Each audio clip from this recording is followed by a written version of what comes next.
हमारे देश में सब लोगों को या इंजीनियर या डॉक्टर क्यों बनना है, और क्यों नहीं है कोई प्रोफेशन जो हम परस्यू करना चाहते हैं?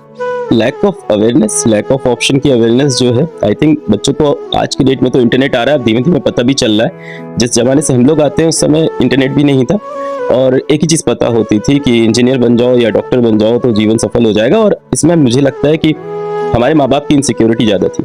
हमारे माँ बाप लोग जिस बैकग्राउंड से आते हैं, मेरी मम्मी स्कूल में पढ़ाती थी, घर घर जाके ट्यूशन पढ़ाती थी, पिताजी रोड बनाने का काम करते थे।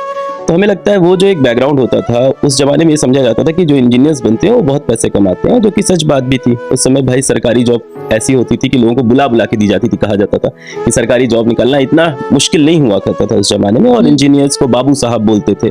तो हमारे पिताजी लोग ने, दादाजी लोग ने वो इज्जत होते हुए देखा इंजीनियर्स की, डॉक्टर्स की। तो उनके मन में ये चीज़ बस गई कि जो इंजीनियर होते हैं, डॉक्टर होते हैं, ये बड़ी चीज़ है।